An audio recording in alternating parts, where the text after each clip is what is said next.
진료실의 박선생 46번째 이야기 야구장입니다. 나는 운동을 싫어합니다. 아니 매우 싫어합니다. 특히 숨이 턱이 찰 정도로 힘든 운동은 더더욱 싫어합니다. 무엇하러 이런 숨이 찰 정도의 운동을 합니까? 나는 유산소 운동할 때도 뛰지 않고 걸어서 운동을 합니다. 하지만 스포츠 경기를 관람하는 것은 매우 좋아합니다. 특히 야구는 내가 어렸을 적부터 좋아하던 스포츠였습니다. 그래서 주말뿐 아니라 주중에도 짬이 나면 텔레비전에서 중계되는 프로야구 경기를 자주 봅니다. 거실에 앉아서 야구 중계를 계속 보면 식구들은 하나둘씩 자기 방으로 돌아가고 연속극을 보고 싶어하는 아내와 자주 신경전을 벌이게 됩니다. 오죽하면 프로야구 시즌이 시작되는 봄을 아내는 매우 싫어합니다. 텔레비전 시청권을 빼앗기기 때문입니다. 프로야구 경기가 없을 때는 케이블 TV에서 방영하는 고교야구나 리틀야구를 보기 때문에 아내는 한숨 섞인 푸념까지 듣기도 합니다. 이제 하다하다 리틀야구까지 봐요? 나의 야구에 대한 사랑은 의과대학에 다닐 적부터 시작되었습니다. 어느 날 우연히 TV 채널을 돌리다가 프로야구 경기를 보게 되었습니다. 물론 이전에도 야구를 좋아하긴 했지만 광은 아니었습니다. 그날 그 경기에서 아무렇지도 않게 홈런을 펑펑 터뜨리는 한 선수에 관심을 가지게 되었고 결국은 그 선수의 팬이 되었습니다. 그 선수는 다름 아닌 연습생 신화로 불리는 장정훈 선수였고 나는 자연히 빙그레 이글스의 팬이 되었습니다.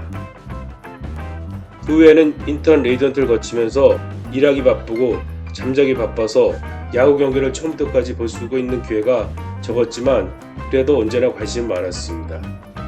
요즘에는 날씨가 따뜻한 주말이면 잠실 야구장에서 펼쳐지는 야구 경기를 보러 갑니다.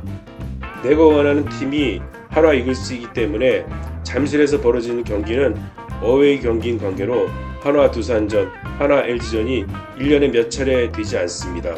그래도 가끔 찾아오는 주말의 경기는 나를 흥분시키기에 충분합니다.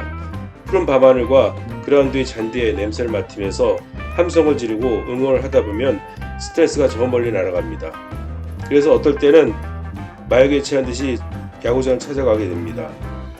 아이들이 시험기간이라 바쁘면 혼자 가기도 하지만 가능하면 가족과 같이 야구장에 갑니다. 하지만 아내와는 야구장을 가본 적이 없습니다. 집에서도 야구 테러를 시달리는데 야구장에까지 가서 야구에 시달리기 싫어하기 때문입니다. 그래서 몇 번을 꼬셔도 모시고 가는데 실패를 했습니다. 야구장에는 가족 단위로 많이 오지만 연인끼리, 친구끼리도 옵니다. 물론 홀로 와서 야구 경기를 관람하는 사람들도 많습니다. 관중들은 김밥, 생맥주, 치킨, 떡볶이 등등 음식을 싸놓고 먹기에 바쁘고 연인들은 야구보다는 서로를 쳐다보면서 대화하기 바쁩니다. 혼자서 오는 사람들은 말없이 경기를 관람하기 바쁘지만 친구들 특히 남자들끼리 왔을 때는 많이 떠들고 매우 시끄럽습니다. 해박해 보이는 지식으로 자기들끼리 선수에 대해서 토론을 하고 자기들 방식으로 경기를 중계하기도 하고 어떤 친구들은 회사의 동료나 상사의 욕을 하기도 바쁜 사람도 있습니다. 보통은 야구 관람에 방해가 안 될 정도의 작은 소리지만 가끔은 너무 크게 대화를 해서 주위 사람에게 불편을 주는 사람들도 있습니다. 딸과 함께 야구장에 간 날이었습니다. 한참 경기에 몰두하고 있는데 뒤에 앉아있던 젊은 친구 두 놈이 주위 사람의 눈치에도 큰 소리로 계속 대화를 주고받고 있었습니다. 대화의 내용은 야구 선수들에 대한 자기들의 지식, 회사와 상사에 대한 욕, 그리고 친구와 친구의 애인에 대한 이야기였습니다. 그런데 문제는 대화 시작부터 끝까지 욕이 들어있다는 것이었습니다.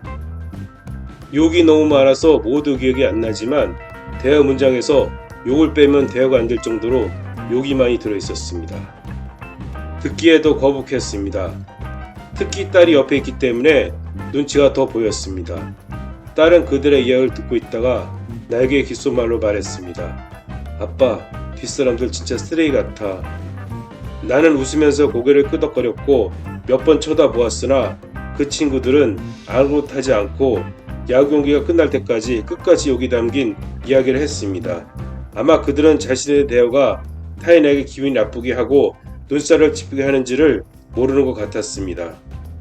비단 이런 사람은 야구장에만 있는 것이 아닙니다. 문장에 영어나 욕이 빠지면 말이 되지 않는 경우를 많이 봅니다. 한 번은 우리 집 강아지의 미용을 시키기 위해 애견 미용실에 갔습니다. 그런데 미용사와 강아지의 미용에 대해 상의하는데 대화에 영어를 너무 많이 섞어 썼습니다. 쉽게 한국말로 할 수 있는 이야기를 영어로 했습니다. 이분하게 해드릴까요? 커팅 뎁스는 어느 정도까지 할까요? 페이스는 어디 해드릴까요? 알아서 해주세요. 대답은 했지만 별로 말을 섞고 싶지가 않았습니다. 영어로 섞으면 조금 더 프로페셔널하게 보이고 지적으로 보인다고 생각하는 것 같았습니다. 나도 영어로 응수하려고 하다가 무얼 그럴 필요가 있겠냐는 생각이 들었고 혹시 기분이 나빠 우리 강아지에게 해코치라도 할지 몰라 그만두었습니다. 하긴 의사사회에서도 이런 습성이 있습니다. 그것은 대회에서 은연중에 의학용어를 쓴다는 것입니다. 회진을 돌거나 외래에서 환자의 질환에 대해서 의사끼리 설명할 때 특히 그렇습니다. 의학용어는 그 단어가 철학용어처럼 많은 뜻을 함유하고 있기 때문에 몇 마디만 들어도 환자의 상태를 합축적으로 알 수가 있고 뜻을 정확하게 전달할 수도 있지만 듣고 있는 환자나 보호자 입장에서는 둘이서 욕하는 것밖에는 안 됩니다. 마치 야구장의 젊은 사람들처럼 말입니다. 그래서 환자나 보호자는 교수가 자기들에게 말하는 것보다 레이던트에게 말하는 태도나 악센트로 자기의 병의 경중을 느끼기도 합니다. 만약 교수가 레이던트에게 격양된 목소리로 이야기를 한다면 뭔가 잘못되다고 생각을 하고 웃으면서 이야기하면 안도합니다. 요즘에는 TV 드라마나 인터넷에서 의학용어가 많이 사용되기 때문에 얼치기 환자들이 의학용어를 쓰는 경우가 많지만 실제로 어려운 의학용어는 쓰기 힘듭니다. 얼치기로 의학용어를 쓰면서 아는 척을 하는 환자는 더 어려운 용어로 설명을 해줍니다. 그러면 자존심에 더 이상 듣거나 부연성을 해달라고 하지 않습니다. 하지만 나이가 들면서 학구적이지도 않고 개업을 해서 진료를 보기 때문에 어려운 의학용어를 쓸 필요가 전혀 없어집니다. 환자들에게도 쉬운 한국말을 주로 합니다. 고추가 아파요? 오줌은 어때요? 언제 했어요?